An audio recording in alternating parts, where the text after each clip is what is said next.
ஒரு குடும்பத்தோட தலைவர்னா டெய்லி வேலைக்கு போகணும், சம்பாதிக்கணும், குடும்பத்துக்கு நேரம் செலவழிக்கணும், அதெல்லாம் எதுவும் இருக்காது. மது குடிக்கிறது, மது வாங்குறது, அந்த போதையிலேருந்து மீள்றது, திருப்பி மது குடிக்கிறது. ஸோ இதுவே தான் அவங்க வழக்கமாக வச்சுருப்பாங்க.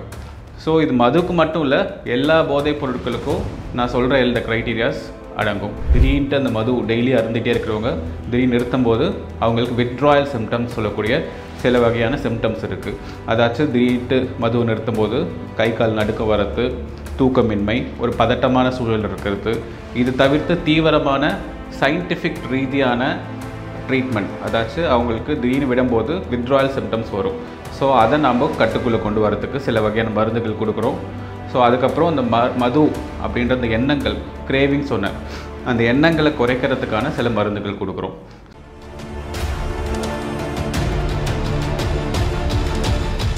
வணக்கம். இந்த வீடியோவில் நாம் மது பழக்கத்துக்கு அடிமையானவர்களுக்கு என்ன மாதிரியான சிகிச்சைகள் இருக்குது அப்படின்றது இந்த வீடியோவில் பார்க்கலாம். ஸோ மது பழக்கம் அப்படின்றது அது எப்போ பழக்கமாக இருக்குது, எப்போ அதாவது அடிமைத்தனத்துக்கு போகுது அப்படின்றத நான் சொல்கிறேன்.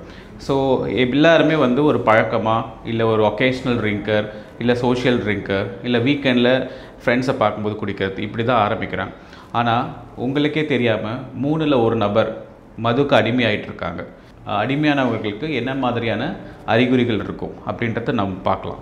ஸோ யாருக்கு அடிமைத்தனம் வந்திருக்கு, அதாச்சும் இந்த மது பற்றியான எண்ணங்கள் இருந்துகிட்டே இருக்கும். மது குடிக்கணுன்றது கிரேவிங், அந்த ஏர்ஜ் ஃபார் த சப்ஸ்டன்ஸ் சொல்லுவோம். அந்த கிரேவிங் இருக்கும். ப்ளஸ் நாளடைவில் மது குடிக்க அந்த அளவு கூடிக்கிட்டே போகும். இல்லை நீங்கள் குடிக்கிற அளவுக்கு போதை ஏறாமல் போகலாம். இதுதான் டாலரன்ஸ் சொல்கிறோம். ஸோ அப்புறம் லாஸ் ஆஃப் கண்ட்ரோல், மது நிறுத்தணும் அப்படின்னு நினச்சானா அவங்களால நிறுத்த முடியாது. ப்ளஸ் நிறைய பேருக்கு மதுவை திடீர்னு ஏதோ ஒரு காரணத்தினால திடீர்னு ஒரு உடல் சார்ந்த உபாதை வந்துடுச்சு, இல்லை ஹாஸ்பிட்டல் அட்மிட் ஆகிட்டாங்க. திடீர்னு அந்த மது டெய்லி அருந்துகிட்டே இருக்கிறவங்க திடீர்னு நிறுத்தும்போது அவங்களுக்கு வித்ட்ராயல் சிம்டம்ஸ் சொல்லக்கூடிய சில வகையான சிம்டம்ஸ் இருக்குது. அதாச்சும் திடீர்னு மதுவை நிறுத்தும்போது கை கால் நடுக்க வரது, தூக்கமின்மை, ஒரு பதட்டமான சூழல் இருக்கிறது. இது தவிர்த்து தீவிரமான வித்ட்ராயல் சிம்டம்ஸ் சொல்லக்கூடிய சில பேருக்கு காக்கா வலிப்பு மாதிரி பிரச்சனைகள் வரலாம். சில பேருக்கு மனம் குழப்பமான ஒரு சூழல் இருக்கலாம். அதாச்சும் எங்கே இருக்கிறோம், என்ன பண்ணுறோம், வேறு எங்கேயோ இருக்கிற மாதிரி பேசுகிறது, ஒரு பித்து பிடிச்ச மாதிரியான ஒரு நிலை சொல்லணுன்னா. ஸோ இந்த மாதிரி நிலைக்கு தள்ளப்படலாம். ஸோ இதெல்லாம் தீவிரமான வித்ட்ராயல் சிம்டம்ஸ்க்கான அறிகுறி. ஸோ இது தவிர்த்து இந்த மதுக்கு அடிமையானவங்க சொல்கிறோன்னா அவங்களோட டெய்லி அவங்களுக்கு செய்ய வேண்டிய ரோல்ஸ் அண்ட் ரெஸ்பான்சிபிலிட்டிஸ், அது மேலே எந்த நாட்டமும் இருக்காது. அதாச்சும் ஒரு குடும்பத்தோட தலைவர்னா டெய்லி வேலைக்கு போகணும், சம்பாதிக்கணும், குடும்பத்துக்கு நேரம் செலவழிக்கணும், அதெல்லாம் எதுவும் இருக்காது. மது குடிக்கிறது, மது வாங்குறது, அந்த போதையிலேருந்து மீள்றது, திருப்பி மது குடிக்கிறது. ஸோ இதுவே தான் அவங்க வழக்கமாக வச்சுருப்பாங்க. ஸோ இது மதுக்கு மட்டும் இல்லை, எல்லா போதைப் பொருட்களுக்கும் நான் சொல்கிற இந்த க்ரைட்டீரியாஸ் அடங்கும். ஸோ இந்த மாதிரியான விஷயங்கள் உள்ளவங்களுக்கு தான் அது அடிமைத்தனம் இருக்குதுன்னு சொல்கிறோம். ஸோ நீங்கள் கேட்கலாம், ஸோ இந்த மாதிரி இருக்கிறவங்க நம்ம பார்க்குறோம், அன்றாட வாழ்க்கையில் நிறைய பேர் பார்க்குறோம், அக்கம் பக்கத்தில் உள்ளவங்க, குடும்பத்தில் இருக்க உறுப்பினர்கள். ஸோ இவங்களுக்கு என்ன மாதிரியான வைத்தியங்கள் இருக்குது அப்படின்னு பார்த்தீங்கன்னா, நம்ம அன்றாடம் நம்ம நிறைய படத்தில் பார்க்குறோம், நாளையோடு நான் நிறுத்திடுவேன் அப்படின்னு சொல்லுவார். பட் ஆனால் அந்த நபரால் நிறுத்த முடியாது. குடிகாரம் பேச்சு விடிஞ்சா போச்சுன்னு நம்ம கேட்குறோம். அது ஒரு வகையில் உண்மை தான்.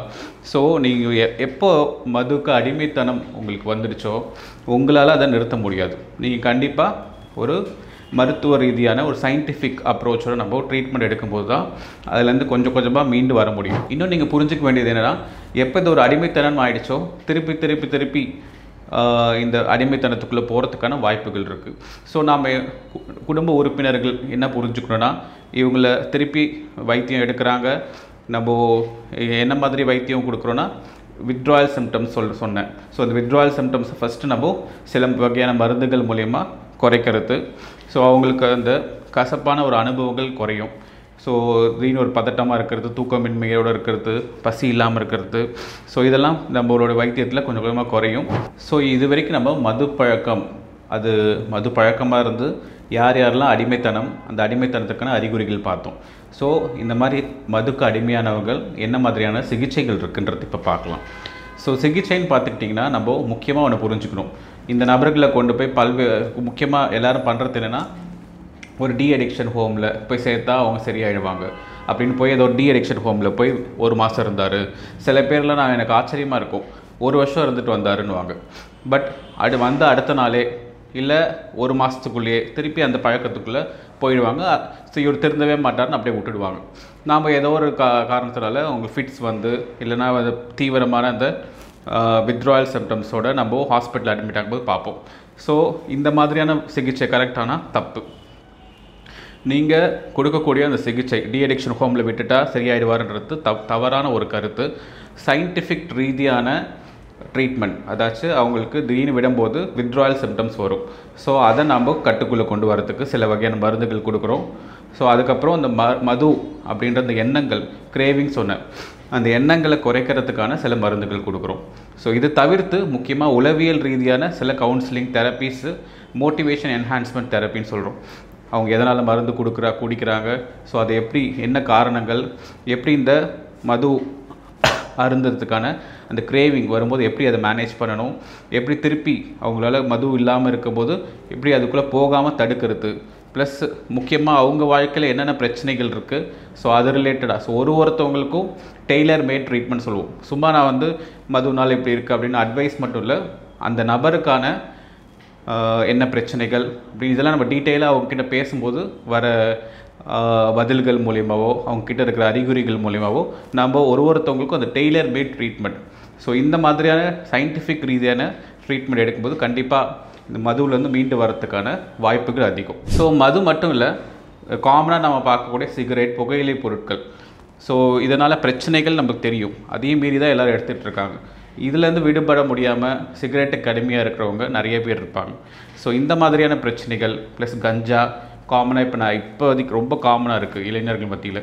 ஸோ கஞ்சா ப்ளஸ் நிறைய வகையான மது இல்லாமல் நிறைய அந்த இப்போலாம் க்ளூ ஸ்னிஃபிங், அதாச்சும் பெட்ரோல், இந்த மாதிரி ஃபெவிகால் இதெல்லாம் ஸ்னிஃப் பண்ணி அது வகையான ஒரு போதை, இந்த மாதிரி பல வகையான போதைப் பொருட்கள் இப்போ இருக்குது. ஸோ எல்லா வகையான போதை பழக்கங்கள் மற்றும் அடிமைத்தனத்துக்கு நம்ம டி அடிக்ஷன் ட்ரீட்மெண்ட் இங்கே பண்ணுறோம். முக்கியமாக இந்த போதைப் பொருட்களுக்கு அடிமையான குடும்ப உறுப்பினர்கள் அவங்களுக்கு நான் சொல்கிறது என்னென்னா, இது வந்து ஒரு மனநோயாக நீங்கள் பார்க்கணும். ஸோ அவங்க வந்து ஏதோ வேணும்னே பண்ணுறாங்க அப்படின்றத தாண்டி இது வந்து ஒரு மனநோய், அவங்களையும் மீறி அவங்களால கண்ட்ரோல் பண்ண முடியாமல் பிரச்சனையாக மாறிடுச்சு. இதற்கு தகுந்த வைத்தியங்கள் கொடுக்கணும் அப்படின்றத புரிஞ்சுக்கணும்.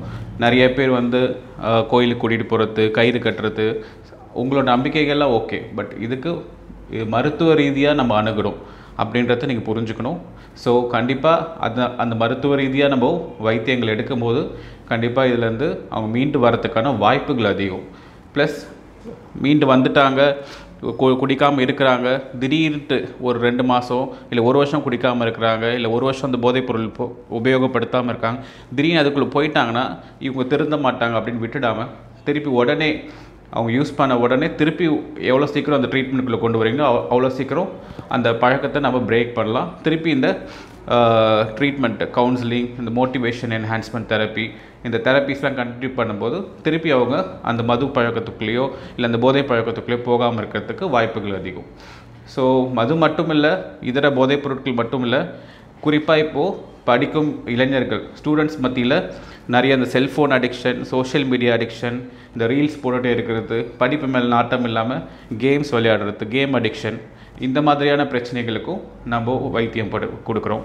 ஸோ இந்த மாதிரியான எந்த வகையான போதைப் பொருட்கள் இல்லை அடிக்ஷன் இருந்தாலும் கண்டிப்பாக நீங்கள் பிஎல் ஹாஸ்பிட்டலில் மனநல மருத்துவர் அணுகலாம். நன்றி.